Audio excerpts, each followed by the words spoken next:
Assalamualaikum warahmatullahi wabarakatuh.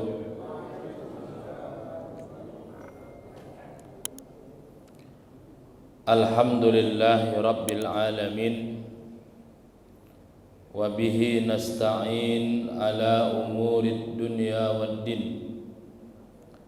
Ashhadu an la ilaha illallah wahdahu la syarika lah, wa ashhadu anna Muhammadan abduhu wa rasuluh la nabiyya ba'dah.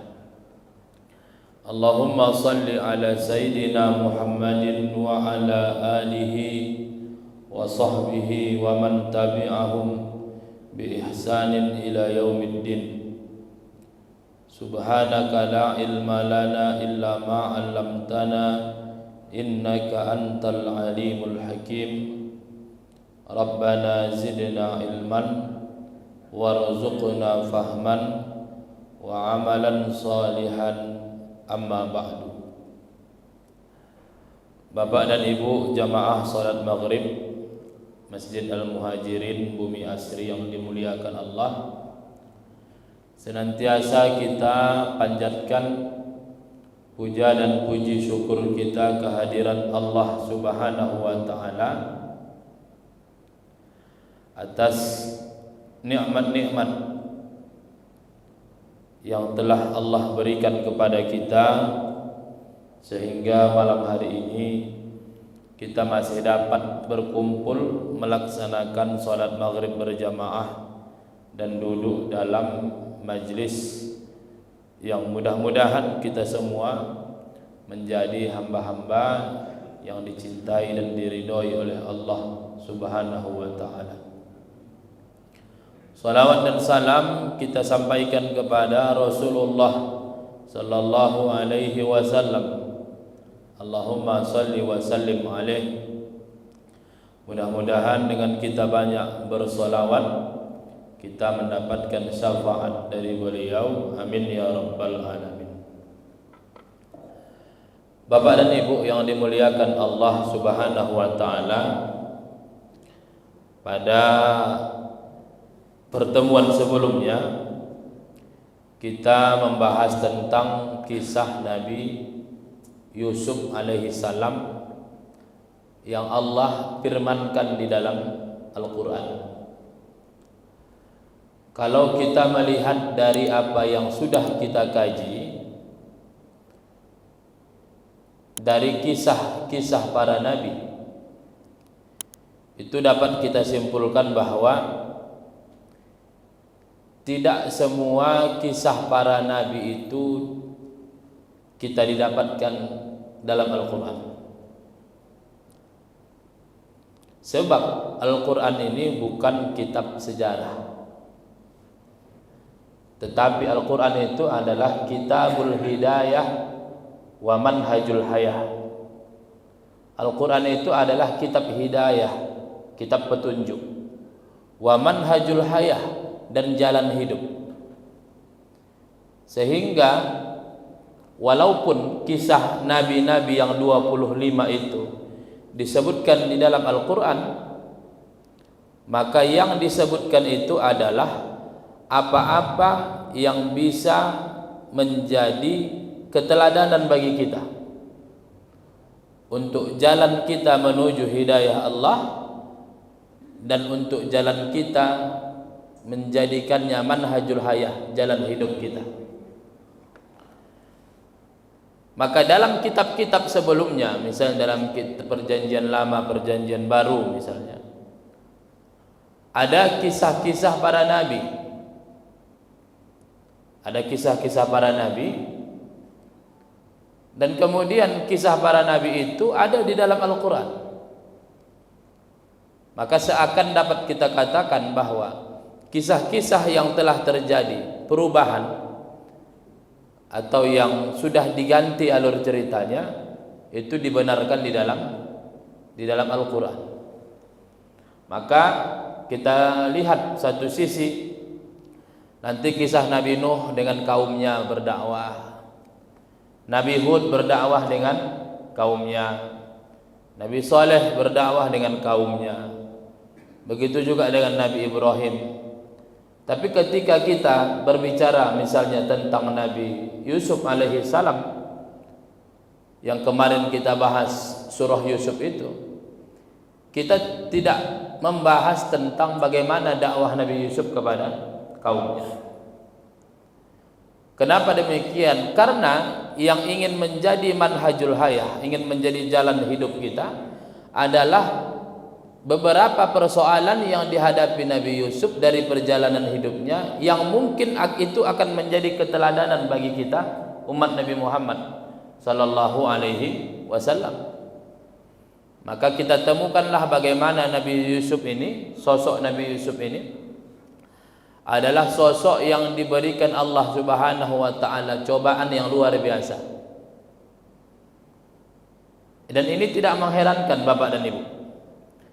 Karena Rasul pernah mengatakan asyaddul bala al-anbiya.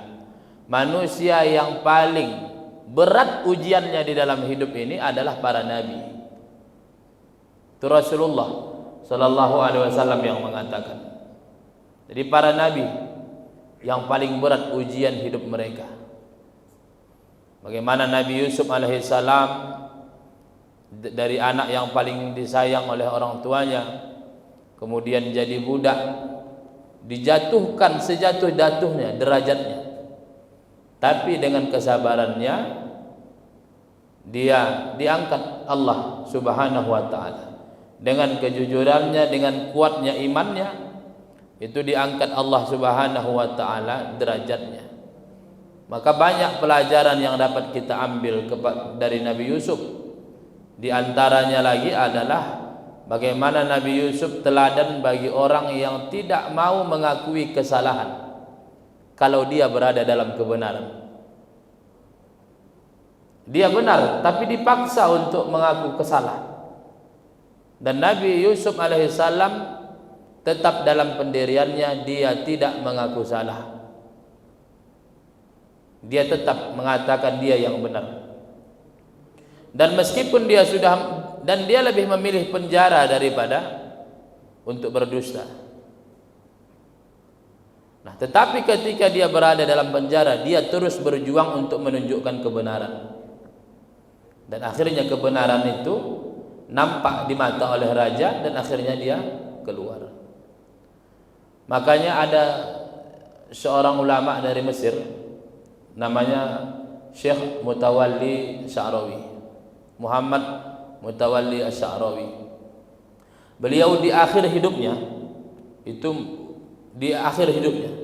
udah sakit di rumah sakit. Dia sempat mengungkapkan kalimat yang begitu indah. Idza ra'aita ma'rakatan bainal haqqi wal batil, bainal haqqi wal haqqi la tujad li'anna al-haqqa wahid. Jika engkau melihat perperangan antara kebenaran dan kebenaran, maka sesungguhnya itu tidak ada. Idza ra'aita ma'rakatan bainal haqqi wal haqqi la tujad. Jika engkau melihat perperangan antara kebenaran dan kebenaran, maka sesungguhnya itu tidak ada. Li'annal haqqa wahid, karena kebenaran itu satu. Tidak mungkin kebenaran melawan kebenaran. Walan tatulal ma'rakatu bainal haqqi wal batil li'annal batila zahuq. Tidak akan mungkin panjang perperangan antara kebenaran dan kebatilan, karena kebatilan itu akan lenyap. Wa ja'al haqqu wa zahaqal batil innal batila kana zahuqa. Datanglah kebenaran, maka kebatilan akan sirna, akan hilang. Ini yang dapat di antara yang dapat kita petik dari kisah Nabi Yusuf alaihissalam. Nah, masuk kita kepada Nabi selanjutnya, sangat masyhur Nabi ini di telinga kita, yaitu Nabi Ayub alaihis salam. Yang ketika didengar Nabi Ayub, kita akan teringat dengan bagaimana Allah Ta'ala memberikannya ujian berupa sakit yang luar biasa. Nah, kita ingin mengenal sedikit siapa ini Nabi Ayub alaihissalam. Bapak dan Ibu yang dimuliakan Allah, kalau dilihat dari nasabnya, Nabi Ayub ini adalah Ayub bin Mus bin Tarah bin Esau bin Ishaq bin Ibrahim. Nah, jadi Nabi Ibrahim punya anak namanya Nabi Ishaq. Nabi Ishaq punya anak namanya Esau. Esau punya anak namanya Tarah. Tarah punya anak namanya Mus. Mus punya anak namanya Ayub. Artinya Nabi Ayub ini juga adalah keturunan dari Nabi Ibrahim alaihissalam. Kalau kita ingin lebih perjelas begini Bapak dan Ibu, yang di atas itu Nabi Ibrahim punya anak dua namanya Ismail dan Nabi Ishaq. Nabi Ismail inilah nanti keturunannya ke Arab ini, Arab. Nabi Ishaq punya anak kembar. Yang pertama namanya Ais, kemudian Yakub, kemudian Yakub, kemudian Ais punya anak Esau, Esau punya anak Tarah, Tarah punya anak Mus, Mus punya anak Nabi Ayub. Itulah istri Nabi Ayub namanya Rahmah. Istri Nabi Ayub itu namanya Rahmah. Rahmah ini dari keturunan Nabi Yakub alaihissalam. Jadi Nabi Yakub punya anak namanya Nabi Yusuf. Itu yang kemarin kita bahas. Nabi Yusuf punya anak namanya Efraim, dan Efraim punya anak perempuan namanya Rahmah. Itulah yang menjadi istri Nabi Ayub alaihissalam. Karena kalau udah dengar kita nama Ayub sama Rahmah, ini Bapak dan Ibu, gambarannya adalah Nabi Ayub adalah keteladanan dalam kesabaran menghadapi penyakit, dan Rahmah ini adalah teladan bagi setiap perempuan yang setia menemani suaminya saat sakit. Cuma jarang disebut ini. Orang lebih sering nyebut Yusuf dengan Zulaikha. Bapak dan Ibu yang dimuliakan Allah, tempat tinggal Nabi Ayub ini ada daerah namanya Hauran. Hauran ini, kalau kemarin kita bahas Nabi Yusuf di Mesir, Nabi Ayub ini di Hauran. Hauran ini saya lihat dia berada di Suriah bagian selatan dan Yordan bagian utara. Artinya di negeri Syam juga. Syam itu kan 4 kan? Suriah, kemudian Yordan, Palestina, sama Lebanon atau Lebanon. Artinya di negeri Syam juga lah Nabi Ayub alaihissalam. Jadi dia punya istri namanya Rahmah. Bapak dan Ibu yang dimuliakan Allah,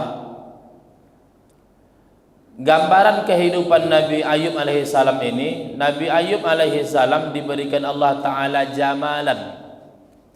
Jamalan itu ketampanan. Jadi tampan. Jamal itu kan tampan. Kalau orangnya jamil, perempuan jamilah. Tapi kalau ketampanan, kecantikan, keindahan itu jamal, panjang, bukan pendek. Jamal kalau pendek unta artinya. Jadi kalau ada orang Jamaluddin, tulisan yang betul Jamaluddin, keindahan agama. Jadi kalau ada namanya Jamaluddin berarti unta agama. Ada Pak Jamal di sini? Lagi absen? Jadi hati-hati, mau unta atau mau ketampanan. Jadi Nabi Ayub diberikan Allah ketampanan. Kedua, Nabi Ayub diberikan Allah Ta'ala malan. Malan itu harta yang banyak, kaya berarti. Dan Nabi Ayub diberikan Allah Ta'ala anak yang banyak. Berapa jumlah anak laki-lakinya? 12. Jumlah anak perempuannya 12 juga. 24 anaknya. 24. Nah, kalau dulu, kalau sekarang sebenarnya kalau mau dituruti bisa juga nih Bapak dan Ibu. Kalau mau dituruti. Nah, cuma sekarang orang banyak mau membatasi 2, 3. Makanya payah kita dapat yang banyak sekarang. Kemudian Allah Ta'ala juga memberikan kepada Nabi Ayub alaihissalam solahan wa taqwan, artinya kesolehan dan ketakwaan. Artinya Nabi Ayub alaihissalam ini sempurnalah, artinya sempurna dalam batas kemanusiaan.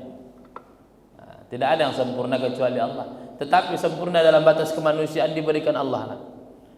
Fisik bagus, harta bagus, agama juga bagus, istri bagus, anak banyak diberikan kepada Nabi Yusuf alaihissalam. Dan ternyata salah satu kisah yang Allah firmankan di dalam Al-Quran, bahwa Nabi Ayub alaihissalam ini diberikan Allah Ta'ala ujian. Nabi Ayub alaihissalam itu diberikan Allah Ta'ala ujian.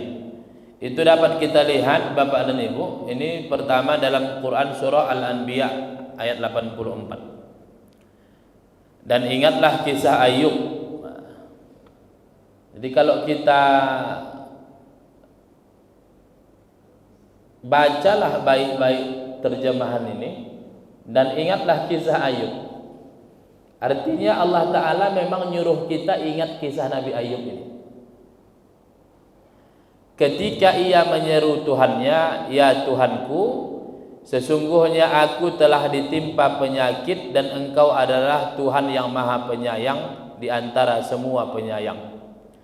Maka kami pun memperkenankan seruannya itu, lalu kami lenyapkan penyakit yang ada padanya dan kami kembalikan keluarganya kepadanya, dan kami lipat gandakan bilangan mereka sebagai suatu rahmat dari sisi kami dan untuk menjadi peringatan bagi semua yang menyembah Allah. Jadi dari surah Al-Anbiya ayat 83 sampai 84 ini kita dapat informasi bahwasanya Nabi Ayub alaihissalam itu ditimpa penyakit yang ahli sejarah menyebutnya itu pada usianya yang ke-51. Nah, bapak-bapak udah lewat saya lihat. Nah, yang umur 50, nah ini dekat berarti. Mudah-mudahan tidak. Jadi umur 51 Nabi Ayub dapat ujian, yaitu berupa penyakit. Yang mana penyakit ini yang awalnya dia orang yang dikerumuni manusia. Siapa yang tak senang dengan Nabi Ayub? Udah ganteng, kaya, berilmu, takwa, soleh. Kena penyakit semuanya hilang. Kena penyakit hartanya habis. Kena enggak PNS Bapak dan Ibu? PNS sakit dia bulanan masih cair. Ini kan tidak. Artinya sebanyak apapun harta Nabi Ayub, 18 tahun dia sakit Bapak dan Ibu. 18 tahun. Siapa yang selama dia sakit mencari nafkah? Istrinya. Bayangkan Bapak dan Ibu, istrinya 18 tahun mencari nafkah dan anaknya bagaimana? Semua pergi. Lari semua. Nah, pergi. Begitulah gambarannya. Nah, cuma yang ada dulu waktu saya masih kecil digambarkan itu luar biasa penyakit Nabi Ayub ini Bapak dan Ibu. Digambarkan sampai berulat-ulat badannya. Sampai saking sabarnya Nabi Ayub ini, jatuh ulat itu diambilnya lagi, letakkannya lagi ke badannya. Itulah gambarannya. Cuma ternyata kisah ini banyak ditolak oleh ulama. Dia ditolak oleh ulama. Itu kisahnya terlalu berlebihan. Diambil dari kisah Israiliyat. Makanya seorang nabi ya memang sakit boleh bagi nabi, tetapi sampai mendapatkan penyakit yang menjijikkan seperti itu tidak mungkin diberikan Allah kepada nabi. Sampai begitulah gambarannya. Sampai berulat-ulat badannya kan luar biasa. Kemudian di ayat yang kedua dalam Quran surah Shad ayat 41 sampai 44. Dan ingatlah, kita disuruh lagi ingat. Dan ingatlah akan hamba kami Ayub ketika ia menyeru Tuhannya, sesungguhnya aku diganggu syaitan dengan kepayahan dan siksaan. Allah berfirman, hantamkanlah kakimu, inilah air yang sejuk untuk mandi dan untuk minum. Dan kami anugerahi dia dengan mengumpulkan kembali keluarganya, dan kami tambahkan kepada mereka sebanyak mereka pula sebagai rahmat dari kami dan pelajaran bagi orang-orang yang mempunyai pikiran. Dan ambillah dengan tanganmu seikat rambut, maka pukullah dengan itu, dan janganlah kamu melanggar sumpah. Sesungguhnya kami dapati dia Ayub seorang yang sabar, dialah sebaik-baik hambanya, sesungguhnya dia amat taat kepada Tuhannya. Jadi Bapak dan Ibu, 18 tahun istrinya mengurus Nabi Ayub alaihissalam. Pernah sekali Nabi Ayub melihat istrinya lama pulang ke rumah. Dan Nabi Ayub pernah bersumpah, nanti kalau aku sehat, kupukul ini istriku. Sampai begitu Nabi Ayub pernah sama istrinya. Maka Bapak dan Ibu yang dimuliakan Allah, kenapa Nabi Ayub sampai semarah itu? Kenapa sampai Nabi Ayub, kalau kita mungkin kenapa Nabi Ayub sampai semarah itu? Ternyata ada kisahnya Bapak dan Ibu. Jadi pernah suatu hari istri Nabi Ayub alaihissalam itu berjumpa dengan setan. Tentunya setan ini berwujud dengan manusia. Berbentuk seperti manusia. Dan iblis itu mengatakan, aku bisa mengobati suamimu Ayub, tapi nanti katakan bahwasanya akulah yang memberikan kesehatan itu kepada Ayub. Aku ikut samamu pulang ke rumah, nanti akan kusehatkan Ayub, tapi nanti bilang aku yang mengobati, aku yang mensehatkan. Istri Nabi Ayub alaihissalam menganggap ungkapan itu ya biasa. Iya katanya. Disampaikanlah kepada Nabi Ayub alaihissalam, marah Nabi Ayub alaihissalam. Marah. Kenapa? Karena asy-syafi huwallah. Yang menyehatkan adalah Allah Subhanahu wa taala. Itu sebenarnya kenapa sampai Nabi Ayub itu sampai marah. Marah ini Bapak dan Ibu, jangan kita, kenapa pula Nabi marah pula? Tapi enggak boleh marah. Kata Rasul, la taghdab, jangan marah, la taghdab, jangan marah, la taghdab, jangan marah. Walakal jannah, bagimu surga. Dalam Islam marah itu ada dua. Pertama marah yang terpuji, kedua marah yang tercela. Marah yang terpuji ketika agama kita dilecehkan, marah kita itu terpuji. Tapi kalau seandainya yang tercela adalah marah yang menyebabkan kerusakan. Makanya ketika Nabi Ayub alaihissalam sudah sehat, itu janjikan sumpahnya harus ditunaikan. Enggak tegalah dia mukul istrinya. Maka itulah disebutkan, dan ambillah dengan tanganmu seikat rambut. Maka diambillah seikat rambut, itulah dipukulkan kepada istrinya untuk memenuhi sumpah itu. Jadi walaupun begitu tidaklah menghilangkan sifat kesabaran dari Nabi Ayub alaihissalam. Dialah sebaik-baik hamba, sesungguhnya dia amat taat. Maka ketika Allah Subhanahu wa taala berikan kesehatan kepada Nabi Ayub alaihissalam, maka semua apa yang dimiliki Nabi Ayub sebelumnya dibalikkan Allah. Wajahnya yang tampan dibalikkan Allah, badannya yang gagah dibalikkan Allah, hartanya dibalikkan oleh Allah Subhanahu wa taala, anak-anaknya dibalikkan Allah Subhanahu wa taala. Bahkan Nabi Ayub diberikan anak tambahan sejumlah dengan yang sebelumnya. Berapa jadi itu, Pak? 48 ya. Kenapa demikian? Karena istri Nabi Ayub pun dibalikkan Allah seperti masa mudanya. Syababa zaujatihi. Maka istri Nabi Ayub pun dibalikkan sehingga dia bisa terus memberikan anak. Maka Bapak dan Ibu yang dimuliakan Allah Subhanahu wa taala, jadi masa 18 tahun itulah Nabi Ayub kehilangan semua itu. 18 tahun, satu-satu yang dimilikinya hilang. Itu tidak sebentar Bapak dan Ibu ya. Kita mungkin diuji Allah 2 bulan, 3 bulan di rumah, duduk aja mungkin stres juga. Disitulah Bapak dan Ibu, akhlak manusia itu akan terlihat dalam 3 hal. Akhlak manusia akan terlihat dalam 3 hal. Pertama, pada saat dia marah. Kalau mau lihat akhlak orang, lihatlah ketika dia marah. Jangan pas pengajian. Yang kedua, pada saat dia sakit. Yang ketiga, pada saat dia melakukan safar, perjalanan. Pada saat melakukan safar. Itulah kalau kita mau melihat akhlak orang lain. Kenapa? Ketika marah dilihat akhlak, bisa enggak dia mengontrolnya? Kenapa ketika sakit, bisa enggak dia sabar dengan sakitnya? Ketiga, kenapa ketika safar? Karena pada saat safar tak ada mengenalnya. Maka disitulah nanti akan terlihat belangnya. Maka Bapak dan Ibu yang dimuliakan Allah Subhanahu wa taala, diberikan Allah taala ujian kepada Nabi Ayub ini selama 18 tahun, maka yang paling teruji kesetiaannya di situ adalah istrinya. Rahmah. Beliaulah yang menjadi tulang punggung, mencari nafkah untuk kehidupan mereka dan merawat Nabi Ayub alaihi salam dari penyakitnya itu. Maka Bapak dan Ibu yang dimuliakan Allah, apa pelajaran yang mau kita ambil di sini?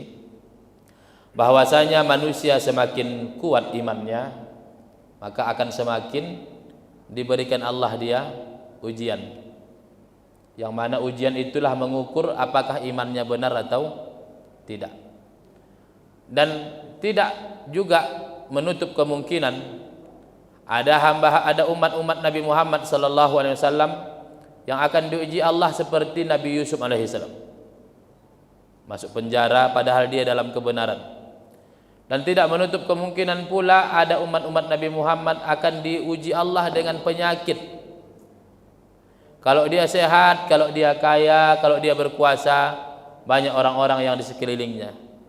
Tapi ketika dia sakit, hartanya pun sudah habis, disitulah yang akan kita lihat siapa sebenarnya yang menjadi teman kita. Karena ada orang yang berteman dengan kita karena kekuasaan yang kita miliki. Ada orang yang berteman dengan kita karena kekayaan yang kita miliki. Ada orang berteman dengan kita karena kepopuleran yang kita miliki. Tapi ketika hilang itu semua, barulah nampak siapa sebenarnya teman kita yang sebenarnya. Maka Bapak dan Ibu yang dimuliakan Allah Subhanahu wa taala, ada kawan saya cerita. Dulu ketika di sekolah dia cuma guru biasa. Guru biasa dia. Ketika dia guru biasa, jangankan orang mau ngobrol-ngobrol sama dia, menyapa pun tak ada Bapak dan Ibu. Tapi itulah qadarullah. Diangkat Allah derajatnya, langsung dia diangkat, meninggallah wakil direkturnya, dia langsung diangkat menjadi wakil direktur. Sejak diangkat asal jumpa sama orang, ketua kata orang, langsung ketua. Jadi begitulah Bapak dan Ibu. Maka kita ini diuji, jangan sempat kita berkawan dengan orang lain karena hal-hal yang tercela itu. Maka cukuplah satu alasan kita kenapa kita menjadi sahabatnya, la tusahib illa mu'minan, jangan engkau bersahabat kecuali dengan seorang mukmin. Itulah. Jadi kalau kita misalnya punya kawan Cukuplah iman yang ada di dalam dirinya, itu menjadi alasan kita kenapa kita dekat dengannya. Kenapa? Karena kita orang beriman akan bisa memberikan syafaat.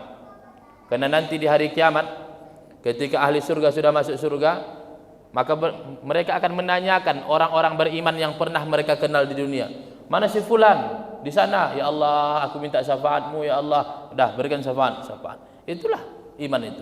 Tapi kalau ada yang lain-lainnya, jadi kalau kami dulu di pesantren, Bapak dan Ibu, ada satu bait syair yang dulu itu sangat terkenal bagi kami.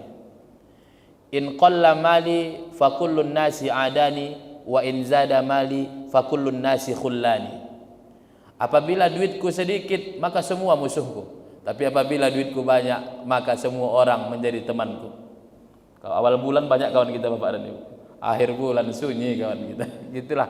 Nah, jadi Bapak dan Ibu yang dimuliakan Allah, apa yang dititipkan Allah selama ini dalam hidup kita, semua itu adalah titipan. Tetapi ketika kita ingin melihat siapa sebenarnya orang di sekeliling kita benar-benar sahabat kita, maka dia adalah orang yang bisa menerima kita saat kita senang dan bisa menerima kita pada saat susah. Maka kita umat Nabi Muhammad bisa jadi dapat ujian sakit, tapi Bapak dan Ibu, kita dihibur. Siapa yang merasakan sakit, maka dia diangkat pada dirinya 3 hal. Apa yang diangkat dari diri kita? Pertama, diangkat tenaga kita, kekuatan kita diangkat Allah. Maka ketika sakit kita lemah. Enggak ada orang sakit makin kuat. Kenapa? Karena diangkat Allah tenaga itu. Yang kedua, diangkat Allah kecerahan dalam wajah kita. Maka Bapak dan Ibu, sekarang kan manusia suka kali moto orang sakit. Kalau mau diupload, tengok-tengoklah yang mana yang layak masuk di upload, mana yang tidak.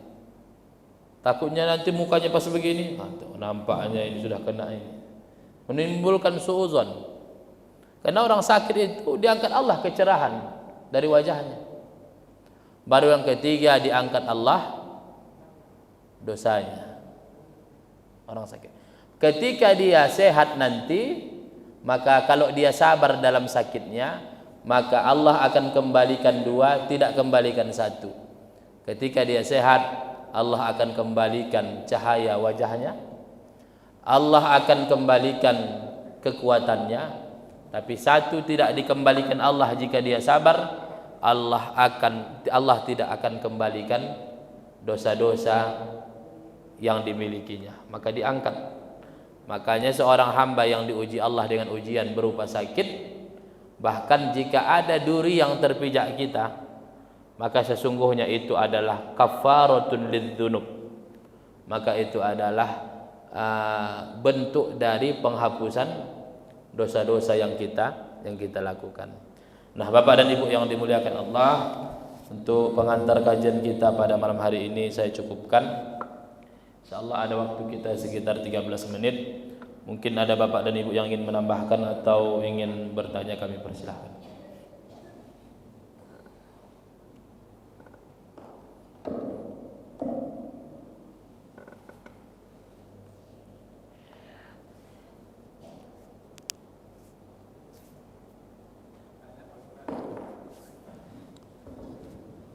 Assalamualaikum warahmatullahi wabarakatuh. Assalamualaikum warahmatullahi wabarakatuh. Terima kasih atas penjelasan yang cukup memberi tambahan. Saat saya baca Al-Quran terjemahan itu surat Al-Anbiya, Pak Ustaz dulu disebutkan di situ kan, sesudah dia sembuh itu tadi juga tertulis bahwa binaan mereka dibedakan itu Pak Ustaz. Dan tadi Pak Ustaz sudah menjelaskan ya bahwa keturunannya bertambah lagi kan. Nah itu kan mungkin ini hanya logika saya Pak Ustaz, tapi kan semuanya bisa dijelaskan mungkin kan. Dia kan sakitnya umur 51 tahun, kemudian 18 tahun, kemudian artinya dia sembuh itu kan umurnya saat udah 69 tahun gitu. Kemudian dia dimudahkan lagi, istrinya pun dimudahkan lagi, artinya bertambah. Keturunannya itu tambah jadi 2 kali, lalu memang dilahirkan secara normal yang sebagaimana mestinya, atau bagaimana penjelasannya Pak Ustaz? Itu menambah wawasan Waalaikumsalam warahmatullahi wabarakatuh.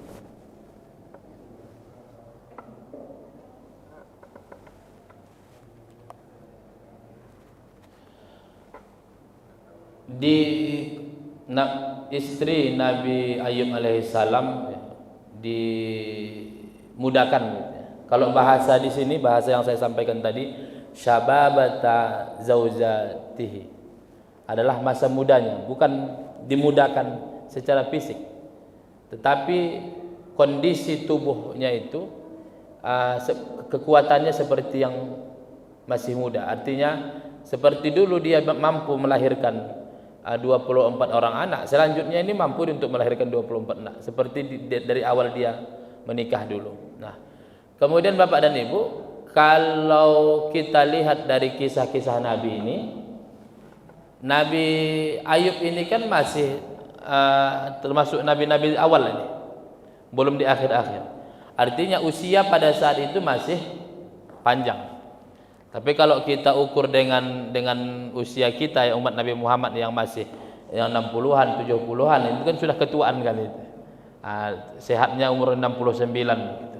Tapi kan usia, walaupun tidak diinformasikan gitu, di berapa usia Nabi Ayub meninggal dunia, tetapi umat-umat dahulu, sampai kalau kita bahas dulu pernah Nabi Nabi Nuh alaihissalam umurnya sangat panjang, ratusan tahun, bahkan ada yang ribuan tahun gitu. Jadi tidak kita ukur dengan usia kita yang sekarang ini, yang mungkin di antara 60 sampai 80 lah kebanyakannya. Tapi di sini tapi ini sudah tua lah dia, tapi tidaklah mungkin kayak kita yang umur 69 sekarang. Makanya dia hanya informasinya dibalikkan seperti kesuburannya, kondisi badannya itu seperti dia di waktu mudanya. Jadi karena dulu dia sempat dari awal nikah sampai kejadian itu bisa melahirkan anak 24, maka selanjutnya pun dia bisa melahirkan itu. Diberikan Allah dia kekuatan itu.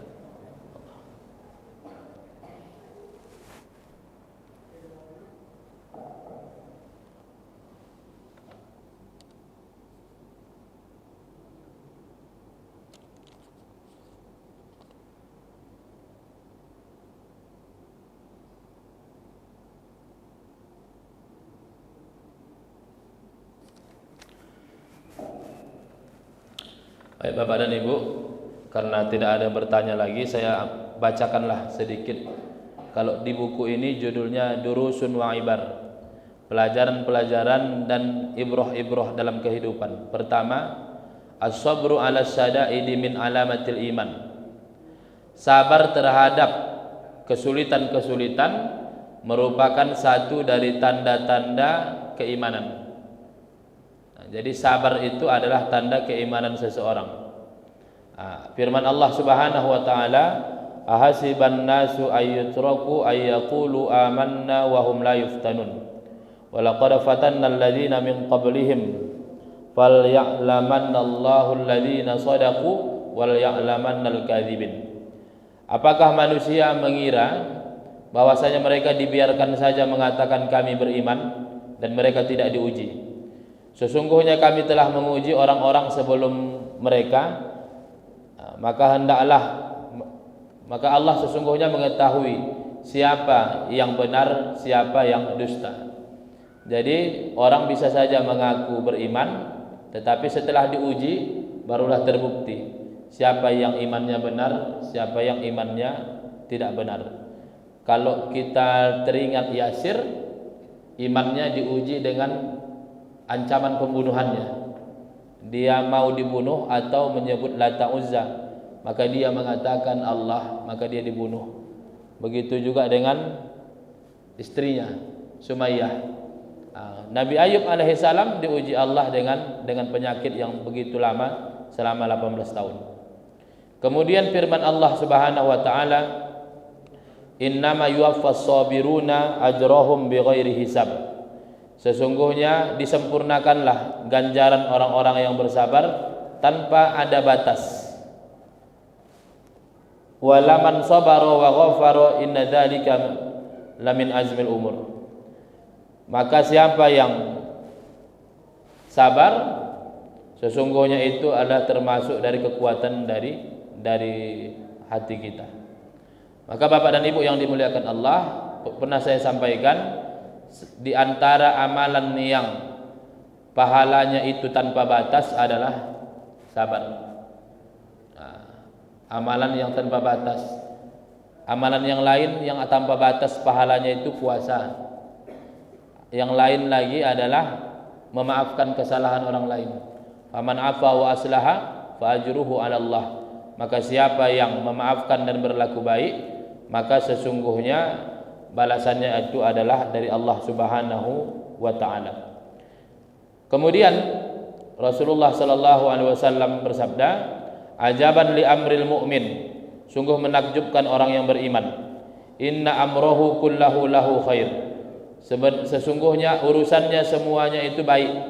Wa laisa dzalika li ahadin illa li mu'min.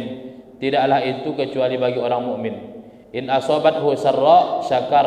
Apabila dia mendapatkan kebahagiaan dia bersyukur, fa kana khairun lahu, maka itu lebih baik untuknya. Wa in asabathu dharra sabar.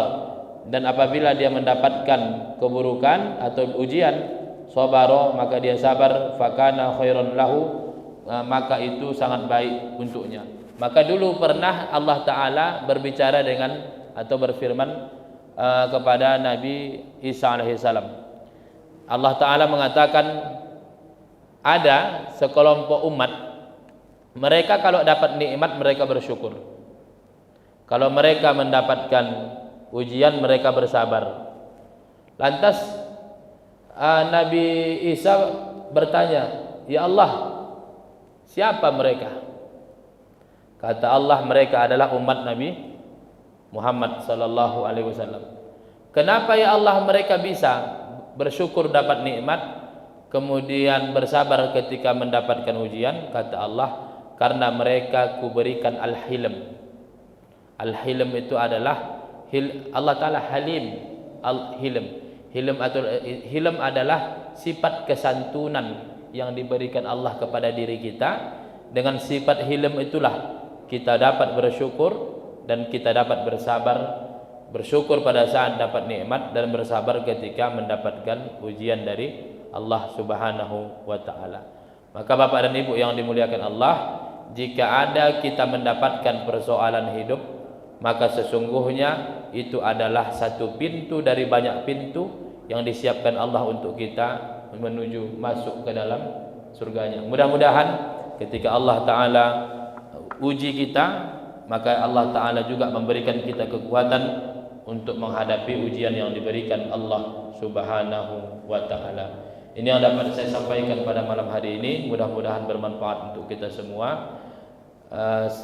Wabil akhir, kita tutup dengan doa yang dimulai dengan istighfar. Astaghfirullahalazim, Astaghfirullahalazim, Astaghfirullahalazim, alladzi la ilaha illa huwal hayyul qayyum wa atubu ilaih.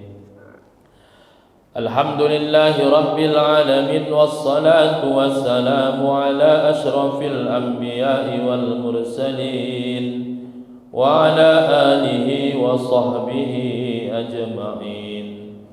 Allahumma ghafir lana dhunubana wa dhunuba walidina warhamhum kama rabbawna shighara. Wa li jami'il muslimina wal muslimat wal mu'minina wal mu'minat al ahya'i minhum wal amwat, innaka sami'un qaribun mujibud da'wat wa ya qadiyal hajat. Allahumma ij'al jam'ana hadha jam'an marhuma wa tafarruqana min ba'dihi tafarruqan ma'suma. Allahumma taqabbal minna salatana wa qiyamana wa ruku'ana wa sujudana wa tammim taqsirana ya arhamar rahimin. Allahumma ij'alna min ibadika syakirin waj'alna min ibadika sabirin waj'alna min ibadika salihin. اللهم نور قلوبنا بنور هدايتك كما نورت السماوات والأرض بنور شمسك وقمرك أبدا أبدا. ربنا آتنا في الدنيا حسنة وفي الآخرة حسنة وقنا عذاب النار. وصلى الله على سيدنا محمد وعلى آله وصحبه أجمعين والحمد لله رب العالمين.